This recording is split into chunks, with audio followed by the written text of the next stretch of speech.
கந்த சஷ்டி விரதம் பற்றிய முழு தகவல்கள். இன்று முதல் கந்த சஷ்டி விரதம் தொடங்குகிறது. முருகப்பெருமான் சூரபத்மனை ஐப்பசி மாதம் வளர்பிறை சஷ்டி என்று வெற்றி கொண்டு ஆட்கொண்டார். இந்நாளே கந்த சஷ்டியாக கொண்டாடப்படுகிறது. இந்நிகழ்வு திருச்செந்தூர் தலத்தில் நடந்தது.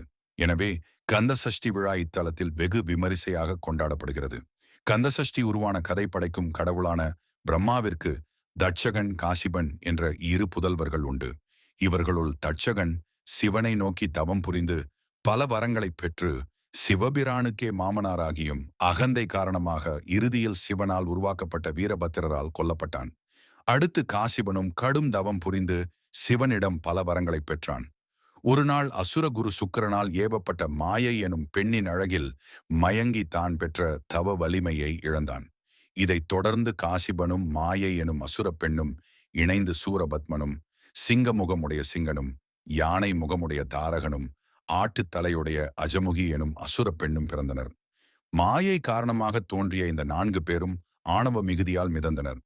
காசிபர் தன் பிள்ளைகளிடம் சிவபெருமானை நோக்கி தவம் செய்து வேண்டிய வரங்களை பெற்று வாழுங்கள் என்று உபதேசம் செய்தார்.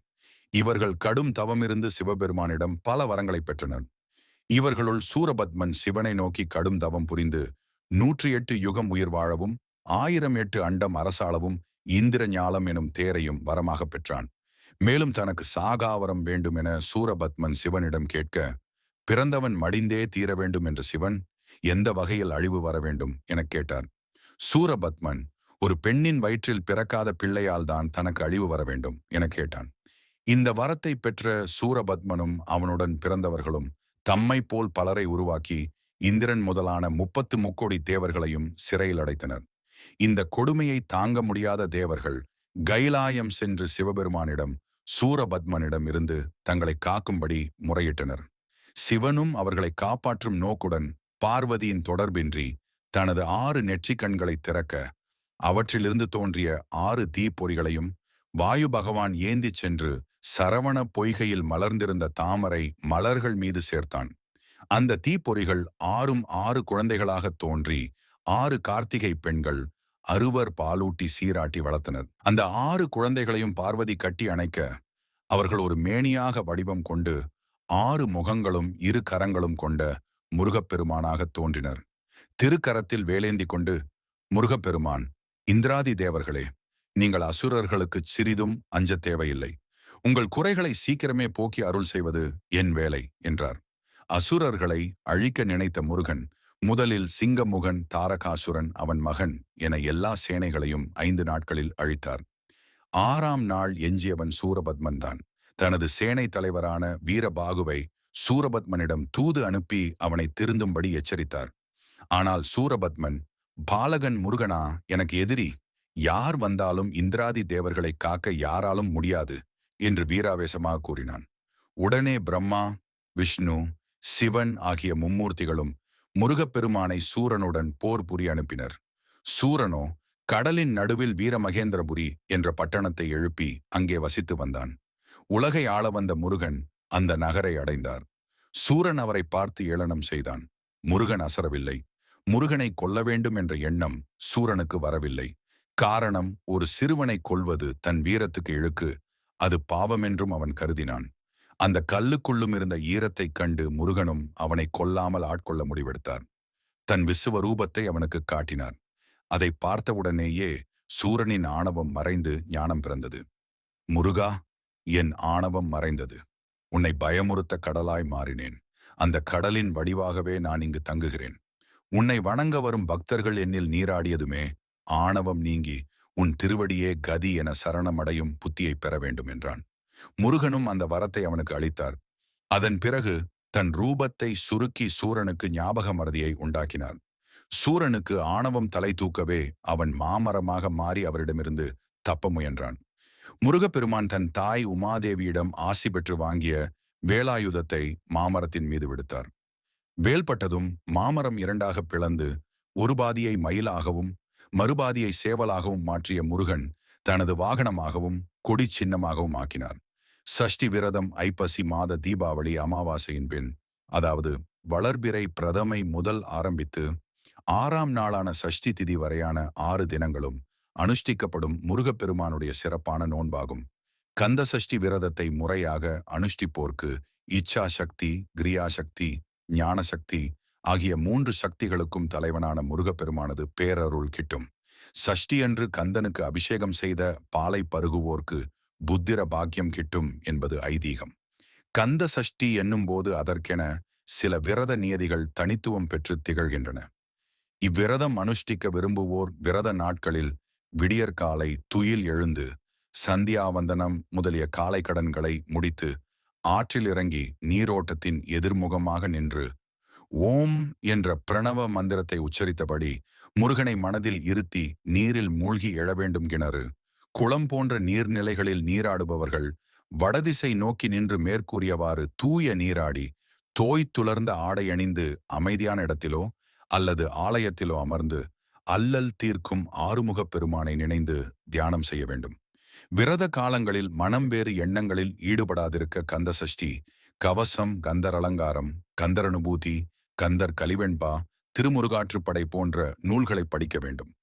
முருகன் ஆலயங்களில் இவ்விரத நாட்களில் கந்த புராண படனம் நடைபெறும். இதை தவறாது கேட்டல் மிகவும் ஆன்மீக நன்மை பயக்கும். இந்த 6 நாட்களும் பூரண உபவாசம் இருப்பது அதி உத்தமம் என கருதப்படுகின்றது. மிளகுகளை விழுங்கி பழம் மட்டும் சாப்பிட்டு தீர்த்தம் குடித்து இளநீர் குடித்து ஒரு நேர உணவு மட்டும் உண்டு. அவரவர் தேக நிலைக்கேற்ப கந்த சஷ்டி விரதம் அனுஷ்டிக்கப்படுகின்றது. 6வது நாளான கந்த சஷ்டி அன்று பூரண உபவாசம் இருதல் வேண்டும். விரதம் ஆரம்பமான தினத்தில் ஆலயம் சென்று சங்கல்பம் செய்து காப்பு கட்டி விரதத்தை தொடங்க வேண்டும். கடும் விரதம் அனுஷ்டிக்க முடியாதவர்கள் முதல் 5 நாட்களும் இரவு ஒரு பொழுது பால் பழம் அல்லது பலகாரம் உண்டு இறுதி நாள் உபவாசம் இருக்கலாம்.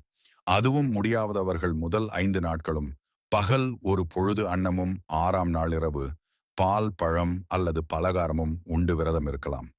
6ஆம் நாள் சஷ்டி திதியில் சூரசம்ஹாரம் முடிந்த அன்றிரவு முழுவதும் விழித்திருந்து முருகன் பெருமைகளையே பேசியும் வழிபட்டிருக்குமாறு பழம் நூல்கள் விதிக்கின்றன. சிவபிரானுக்குரிய சிவராத்திரியும் மகாவிஷ்ணுக்குரிய வைகுண்ட ஏகாதசியும் போல முருகப்பெருமானுக்குரிய ஸ்கந்த சஷ்டியும் மிக விசேஷமான தினமாதலால் துயில் நீத்தல், விழித்திருத்தல் பொருத்தமானதே. கந்தசஷ்டி விரத நாட்களில் ஆன்மாமும் மலங்களையும் நீக்குவதற்குரிய பக்குவமான மனதுடன் தனித்து விழித்து பசித்து இருக்க வேண்டும். உணவையும் உறக்கத்தையும் தவிர்த்து தனித்திருந்து செய்யும் தவமே கந்தசஷ்டி விரதமாகும். உணர்வுகளை அடக்கி உள்ளத்தை ஒரு நிலைப்படுத்தி கந்தப்பெருமானின் பெருமை பேசி இம்மைக்கும் மறுமைக்கும் சிறந்த வழியமைப்பதே இந்த விரதத்தின் பெருபேராக அமைகிறது. இந்து மதத்தின் பிரிவுகளில் உள்ள 6 பெரும் பிரிவு மதங்களில் மிக பழமையானது கௌமாரம். கார்த்திகேயனை வணங்குபவர்கள் கௌமாரம் மதத்தை சேர்ந்தவர்கள். இவர்களே முருக பக்தர்கள். ஒவ்வொரு மாதத்தின் 6ஆம் திதி சஷ்டி. இந்த சஷ்டியும் இந்த குமரனுக்கு உரிய நாள். எனவே கௌமாரர்கள் அனைவரும் சஷ்டி விரதம் இருப்பார்கள். ஜோதிடத்தில் அழகை குறிக்கும் கிரகம் சுக்கிரன். குழந்தை பிறப்பிற்கு தேவையான காமத்திற்கும் சுக்கிலத்திற்கும் அதிபதி சுக்கிரன். சுக்கிரனை குறிக்கும் எண் 6. தெய்வங்களில் அழகன் என போற்றப்படுபவர் முருகன். முருகனுக்கு 6 முகங்கள். முருகனை வளர்த்தவர்கள் 6 கார்த்திகை பெண்டீர். முருகனுக்கு கந்த திதி 6வது திதியான சஷ்டி. ஆண்மையை குறிக்கும் கடவுள் முருகப்பெருமான் ஆகும். சுக்கிற்கு மிஞ்சின மருந்தும் இல்லை, சுப்பிரமணியருக்கு மிஞ்சிய தெய்வமும் இல்லை எனும் சொலவடை உண்டு. மேலும் எண்ணியல் ஜோதிடத்தில் 6ஆம் எண்ணிற்கு அதிபதியாக சுக்கிரனை கூறுவர். ஜாதகத்தில் செவ்வாய் என்பது ஆண்மையையும் வீரியத்தையும் குறிக்கும். சூரியன் ஆன்மா உற்பத்தியாவதை, அதாவது கருவளர்ச்சிக்கு தேவையான சீதோஷ்ணத்தை தருவது சூரியன். சஷ்டி திதியில் பிறந்தவர்களுக்கு மேஷமும் சிம்மமும் மற்றும் அதன் அதிபதிகளான செவ்வாயும் சூரியனும் பலமிழந்து விடுவார்கள் என்கிறது பாரம்பரிய ஜோதிடம். மேஷம் கால புருஷனுக்கு லக்ன பாவம். செவ்வாயின் மூல திரிகோண வீடு. சூரியன் உச்சமாகும் இடம். ஆண்மையை குதிரையோடு ஒப்பிடுவது வழக்கம். குதிரையை குறிக்கும் அஸ்வினி நட்சத்திரம் முதல் நட்சத்திரமாக அமைந்திருப்பதும் மேஷத்தில்தான். ஆக ஆண்மைக்கும் செவ்வாய்க்கும் உள்ள தொடர்பு இப்போது புரிந்திருக்கும். அடுத்தது சிம்ம ராசி. சிம்ம ராசி கால புருஷனுக்கு 5ஆம் இடம் எனப்படும் புத்திரஸ்தானமாகும். அதற்குரிய கிரகம் சூரியனாகும்.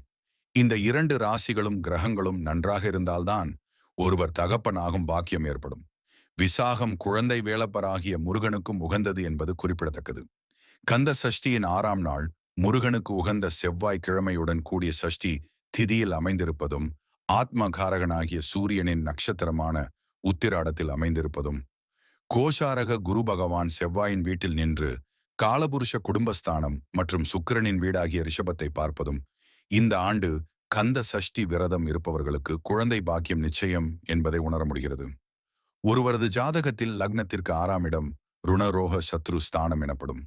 இந்த 6ஆம் இடம் மூலம் குறிப்பிட்ட ஜாதகரின் எதிரி எப்படிப்பட்டவர், எத்தகைய நோய்களுக்கு ஆட்படுவார், ஜாதகர் என்ன காரணங்களுக்காக கடன் வாங்குவார் என்பதை அறியலாம். நோய் தீர்ப்பதில் செவ்வாயும் அதன் அதிபதியான முருகப் பெருமானும் முக்கியமானவர்களாகும். முருகனுக்கு செவ்வாய் கிழமைகளில் விரதம் இருப்பது, சஷ்டியில் விரதம் இருப்பது மற்றும் கிருத்திகை நட்சத்திர நாளில் விரதம் இருப்பது ஆகியவை குறிப்பிடத்தக்கவையாகும். கடுமையான நோயினால் பாதிக்கப்பட்டவர்கள் பாம்பன் குமர குருதாச சுவாமிகள் அருளிய ஓம் ஷண்முக பதையே நமோ நம் என தொடங்கும் குமாரஸ்தவ பாடலை படித்தால் நாள்பட்ட தீராத வியாதியும் தீரும்.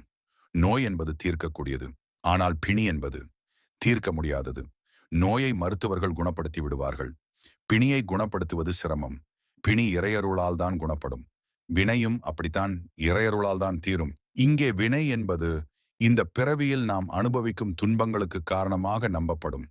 முற்பிறவியில் நாம் செய்த செயல் 6ஆம் இடத்தில் அமர்ந்துள்ள கிரகங்கள் மூலமும் 6ஆம் இடத்தை பார்வை செய்யும் கிரகங்கள் மூலமும் அந்த ஜாதகர் எத்தகைய நோய்களுக்கு ஆட்படுவார் என்பதையும் அறிய இயலும்.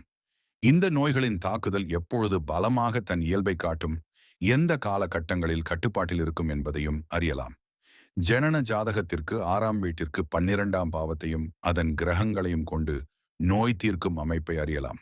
அதேபோல காலபுருஷனுக்கு 6ஆம் வீடான கன்னி ராசிக்கு 12ஆம் பாவமான சிம்மம் மற்றும் அதன் திரிகோண ராசிகளான மேஷம், தனுசு ஆகிய ராசிகளும் அதன் அதிபதிகளும் நோய் தீர்க்கும் அமைப்பை கூறுவார்கள். இந்த கந்த சஷ்டி விரத முதல் நாளில் வேலை பெற விரும்புவோர்கள் மற்றும் சத்ரு கடன் தொல்லையால் அவதிப்படுபவர்கள், கந்த சஷ்டி கவசமும் குழந்தை பாக்கியம் பெற விரும்புபவர்கள் திருப்புகளும், கடும் நோயினால் அவதியுறுபவர்கள் ஷண்முக கவசம் மற்றும் திருமுருகாற்றுப்படையும், திருமண பாக்கியம் வேண்டுபவர்கள் திருப்புகளில் குறிப்பிட்ட பாடல்களும் சுப்பிரமணிய புஜங்கமும் பாடி முருகனை வணங்கி வர அவரவர் பிரார்த்தனைகளை அந்த முருகப்பெருமான் தட்டாமல் நிறைவேற்றுவார். மருத்துவர்களால் குணப்படுத்த முடியாத வியாதிகள், நீண்ட நாட்களாக இழுவையில் இருக்கும் வழக்குகள், தொடர்ந்து தொல்லை தரும் சத்துருகள் ஆகியவற்றால் ஏற்படும் தொல்லைகள் இந்த 6 நாட்களில் சத்ரு சம்ஹார அர்ச்சனை செய்து வணங்கி வர தொல்லைகள் முற்றும் நீங்கி நிம்மதியை தரும் என்பது நிதர்சனம்.